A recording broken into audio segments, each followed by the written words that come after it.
Okay, thank you very much for being here on time. We will try very hard to keep to the schedule and end at 4:30. For this, I have begged all participants to keep their initial statements to 6 minutes, but I will have some nice cards to show when the time is over. If you read documents from international organizations, you will often find the sentence about uncertainty being very high. I mean, this is a recurrent theme. And it cannot be true every time because it cannot be exceptional so often. If it's so often, then it's not exceptional. But if there is one time when this statement is correct, I think this is now. I think that this sentence can be safely be used over these days. Economic activity, as we know, both in the United States and in Europe, has surprised in the second half of this year on the upside. But there are fears, and well-founded fears, I would say, that the scares of the pandemic will affect supply, if not demand, for the years to come. Inflation is higher than it has been in many years, exceptionally so in the United States, but also in Europe, as we saw from the latest figures. But central bankers, international institutions, most observers, maybe the share of observers in this camp is going down, but they think that this is transitory and that as the past of the pandemic will dissipate into the past, inflation will go down. We have in Europe the very big progress of the next generation EU, but there is, or at least I have, a lot of uncertainty about implementation. I mean, the idea is good, so far so good. We still have to see the test of the pudding. And of course, to further aggravate uncertainty, we don't really know how the pandemic is developing. We hope this is going fine. This gathering is a sign of hope, but we don't know. And last, I would say inequality. Inequality across countries, inequality across the sectors of society has increased. Against this background of uncertainty, I think we are very lucky to have quite a gathering of experts, speakers, and views. We have Minister Šircelj, Governor Vasle, EBRD President Renaud-Basso, the EIB Vice President Pavlova, the Managing Director of the SM Regling, Mr. De Luca, President of the Task Force Europe, Mr. Singer, Chief Economist of Generali, and Mr. Wolf, Deputy CEO of OTP. So without further ado, if you allow, I will start asking questions to the panelists, and I will again ask them to keep to the 6 minutes. And I would like to start with Minister Šircelj, asking him how he assesses the economic policy of the EU in combating the COVID-19 situation, and what are the national experiences in designing policies, fully exploiting the opportunity for a better tomorrow, as in the title of our panel. How do you see the future progress of the EU economic governance, Minister? Well, thank you very much. Thank you very much. It works. Thank you. Thank you very much for this opportunity. Thank you very much also to the invitation, and let me stress some points of my view, how I see pandemic crisis, and also how I see the, let's say, challenges and opportunities which are in front of us. First of all, I would like to go very briefly 1 year and a half ago, and let's see what had happened at that time. So I think that Europe and also Slovenia were unprepared for pandemic crisis. At that time we didn't get vaccination, we didn't get enough beds in hospitals, etc., etc. And also our economy was not prepared for the pandemic. But let me say that our reaction was very fast and very quick. And first of all, the whole Europe and also Slovenia, I think that the strategy objective was to secure jobs, to help economy with different measures on financial side and also on fiscal sides. And let me say on this way that comparing with, let's say, financial crisis in 2008, 2009,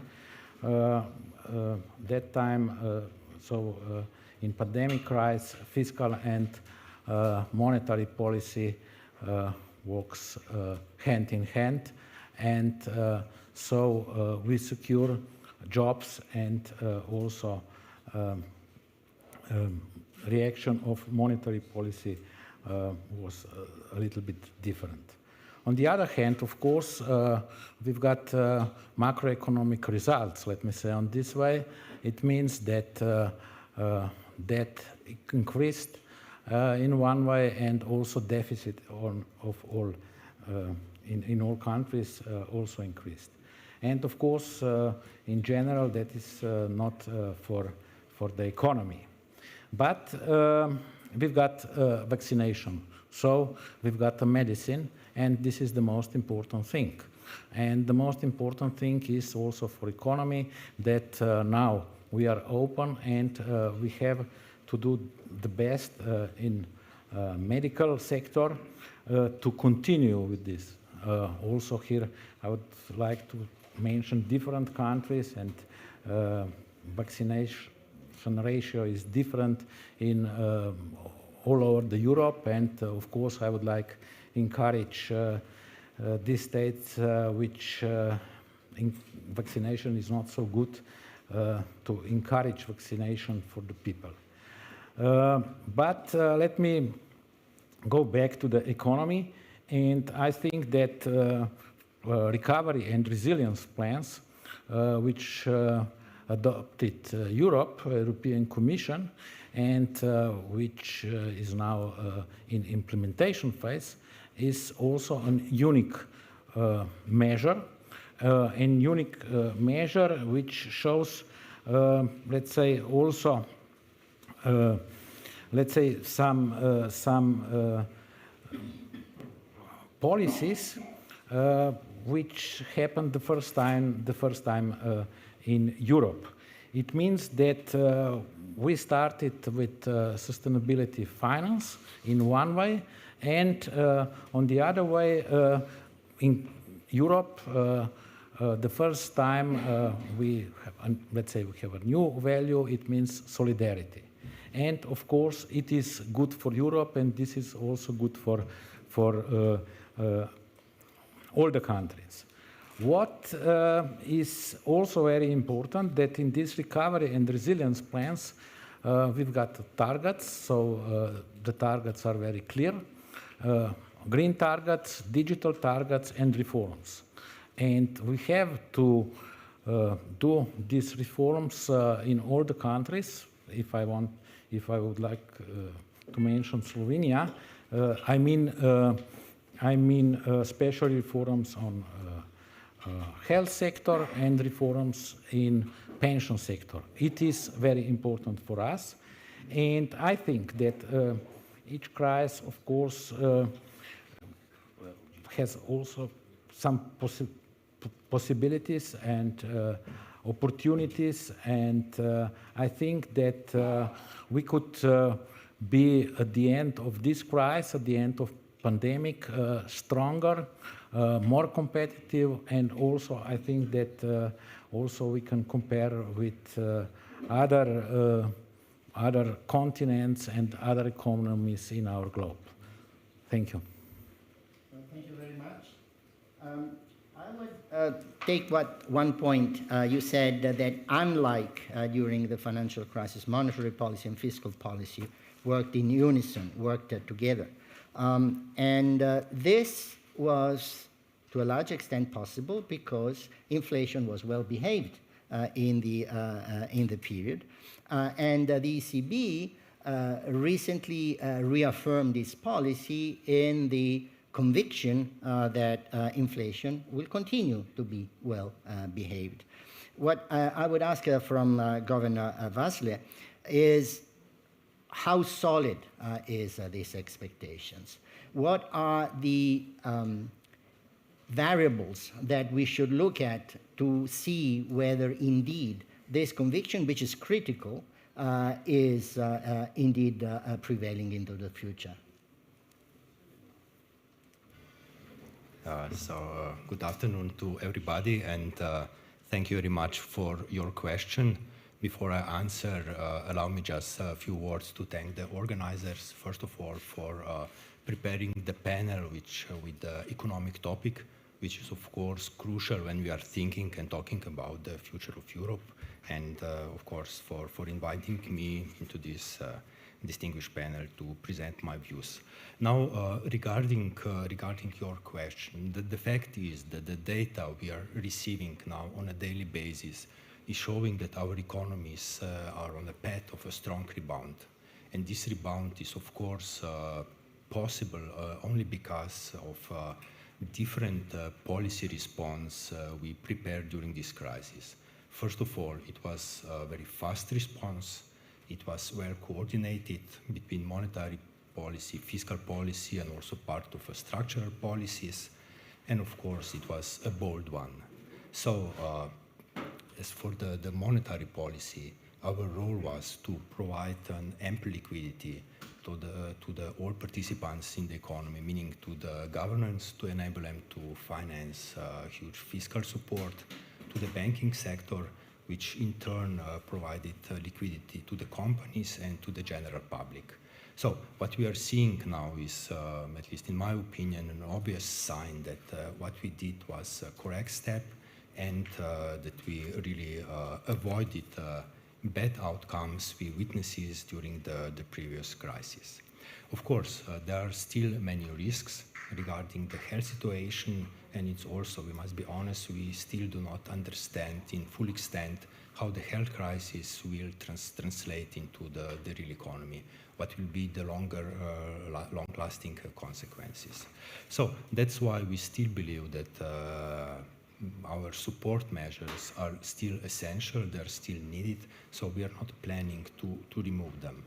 As for, to go directly to your question now, as for the inflation, it's true that at the moment we are receiving data which are, inflation data which are higher and higher from month to month. Currently, inflation in euro area is running at 3%. Here in Slovenia, it's slightly lower, but still about 2%.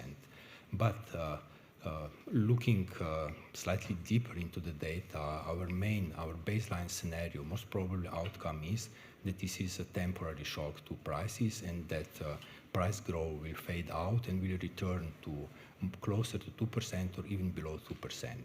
And why we do think that this will happen? Because the composition of current inflation is pretty much affected by one-off factors, by temporary factors. To give us just a few examples, one of them is what is happening to the fiscal policy. For example, fiscal measures, VAT increases in Germany, they were lowered during the pandemic, and now they returned to the previous level, and this of course is visible into the inflation figure, and it is a significant impact, for example 0.6% at the EU level.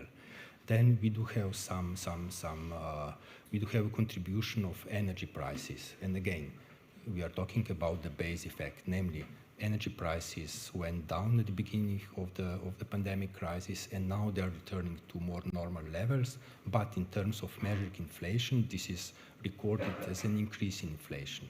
And the third factor I would like to mention here are bottlenecks in the supply chains. And again, we do believe that this is not something which will stay with us. These are temporary factors.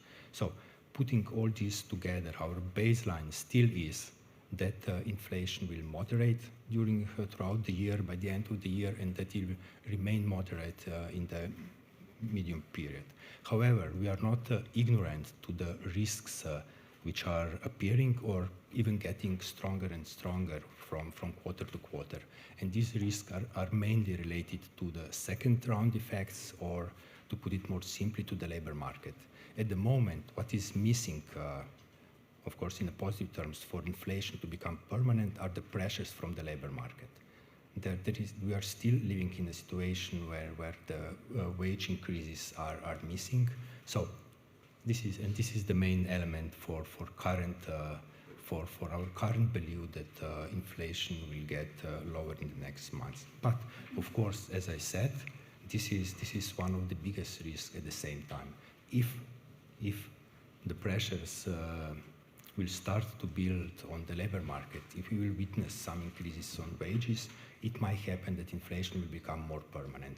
And of course, at the moment, we are monitoring carefully the situation in the whole euro area, in different aspects of our economies. And since we are data dependent, if the situation will change, if our expectations and also expectations of other agents in the economy will change, then we will align our policy. But at the moment, as I already said, and I would like to emphasize again, it's not the case, and we will remain our accommodative monetary policy for the next period. Thank you. Well, thank you very much. Very useful. One sign of the increasing structural economic integration in Europe is the importance of international institutions. And we have, of course, here three critical institutions from this point of view.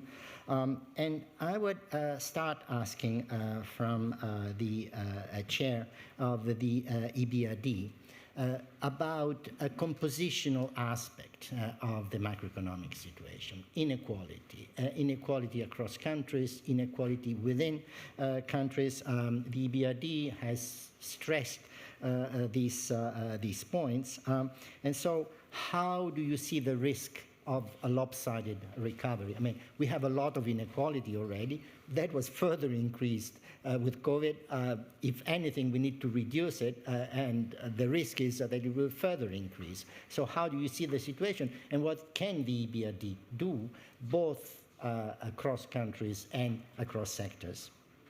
So thank you very much for this question. Thank you very much also for the organizers for inviting me to participate to this event in an absolutely fabulous environment. But so on this question of inequalities, I will start by the across-country level, because indeed what we see with the crisis is that there is a big risk. I mean, when getting out of the crisis, of course the COVID crisis has touched all countries in different manners, but everybody has been touched. But in different manners, and the way out of the crisis may also be quite different. The first big difference is vaccination, access to vaccine. And in a way, I think, I mean, when you look at the figures and the rate of people vaccinated across countries, there are a huge difference between Africa and developed countries, between emerging countries and more developed countries, from a few percent to 80%, 70-80% of the population. And this, of course, will create, moving forward, huge risk in terms of economic divergence, because when your population is not vaccinated, the risk to have new lockdown measures, new restrictive measures with a very heavy weight on the economy is much larger. And we can see how difficult it is to manage at the global level this issue of vaccine, because of course governments that have the means, and Europe, for example, that has the means to buy vaccine for the population, needs to address the need of its population. But, and solidarity can play a role, but it's very difficult to be up to the needs in terms of, for example, the implementation of the COVAX facility. Some countries are financing, there are some distribution of vaccine, but compared with the need, it remains very, very far. The second source of inequalities across countries is inequalities in the room for maneuver in terms of fiscal and monetary policy. Developed countries have been able to increase the fiscal deficit much more rapidly and in much more than some emerging countries that had difficult to, more constrained on market access, capacity to increase the debt and so forth.